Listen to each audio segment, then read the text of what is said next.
Cinderella, every little girl's dream come true. After 6 films of not having a continuing story run all the way through, this was finally a return to the 3-act structure. Cinderella, the famous fairy tale, tells the story of a young woman who's been turned into a maid by her stepmother and her evil stepsisters. Her bunch of animal friends help her out, of course, and try to keep things jolly. But when the night of the ball approaches and she isn't able to go, her fairy godmother appears and gives her a dress and carriage to make it out there.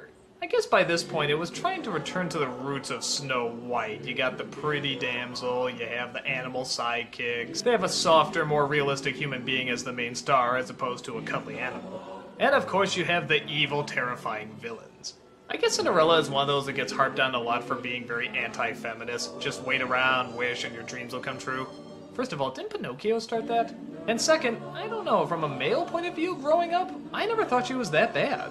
I always saw a lot of patience with her. I mean, yeah, I guess she never really did anything, but at the same time, the fact that she was willing to put up with so much and yet still find some happiness in her everyday life, there's gotta be some really good values in there. As a character, there isn't really too much else to her, but to be honest, the virtues I listed before, I think those are enough. The villain is great. I love that by simply having control over one person's life, this can be one of the great Disney baddies. The way she's animated, the way she stares, the way she smiles, she's a great one. The songs, of course, everybody knows, Bibbidi Bobbidi Boo and so forth. And the animation is sort of a nice return to those softer colors that were made popular in Snow White and Fantasia.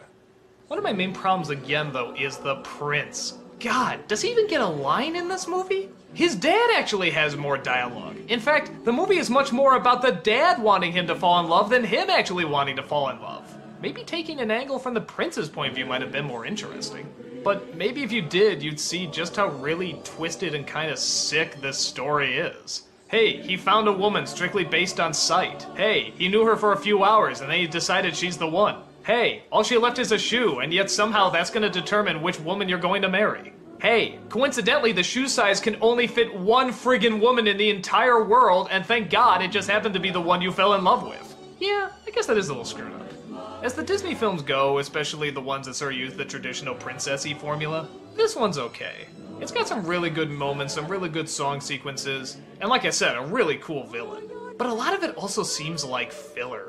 Just the animals sort of walking around, being goofy, having fun, when really you could have been spending that time developing some of the other characters. Like, oh, I don't know, again, the friggin' prince! But the artwork is pretty impressive too. Watching it again, I really like the scale that they give a lot of these houses and castles. They actually do make it seem rather massive. And this is before widescreen. It's the basic return to the classic fairy tale, and it does it pretty decently. And any problems it does have story-wise, I think you can attribute to just the time period and, well, the fact that it is a fairy tale. Well, a lot of them were just sort of written this way. I think it holds up okay. Not one of my personal favorites, but it's definitely pretty good.